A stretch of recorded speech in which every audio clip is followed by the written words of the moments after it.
Hello viewers, আসসালামু আলাইকুম ওয়া রাহমাতুল্লাহ।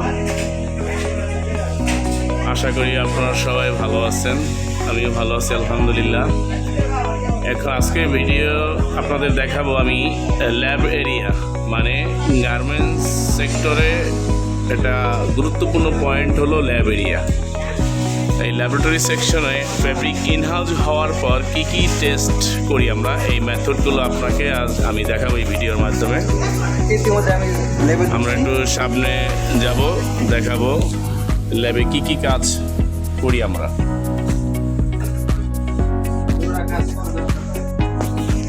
প্রথমে যখন ফেব্রিক ইনহাউস হয়, আমরা প্রথমে ইনভেন্টারি রিপোর্ট দেখি, কত রুল, কত লট, কত কেজি কি ফেব্রিক। এখানে আপনাদের একটা বোর্ড আছে, দেখাই, এসওপি বোর্ড দেওয়া আছে। ফেব্রিক ইন্সপেকশন করি 10%, 4 পয়েন্ট সিস্টেম, ফেব্রিক ভালো না খারাপ। তারপরে 100% রুলের মাথা কাটি, কারণ শেড সেগ্রিগেশন করি, GSM test, shrinkage, colour fastness test করার জন্য।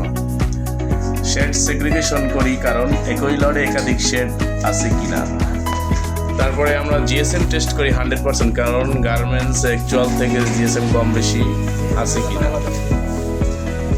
যেমন তারপরে আছে সিঙ্কেজ টেস্ট করি 10% লট অনুযায়ী, কারণ গার্মেন্টস যখন বানাই আমরা, গার্মেন্টস হওয়ার পর যখন ওয়াশ করব, কী পরিমাণে মানে সিঙ্কেজ হয়। তারপরে টর্কিং টেস্ট করি, মানে স্পারালিটি বলতে পারেন এটা আপনারা, মানে গার্মেন্টস ঘুরে যায়, মানে টর্কিং টেস্ট মানে ঘুরে যাওয়া, জড়ানো বা মুচড়ানো। এটা গার্মেন্টস হওয়ার পর কতটুকু ঘুরে যায়। তারপরে কালার ফাস্টনেস টেস্ট করি, কারণ কোনো কালার ব্লেড হয় কিনা। তারপরে 9 নম্বরে কাট কন্ট্রোল রিপোর্ট করি, কারণ একই রিপোর্টে শেড, জিএসএম, সিঙ্কেজ রিপোর্ট এবং একই ফরম্যাটে করা হয়। এই ফরম্যাট কাটিং সুপারভাইজারকে দেওয়া হয়, এই রিপোর্ট দেখে লে করা হয়। আমাদের এসওপি বোর্ড,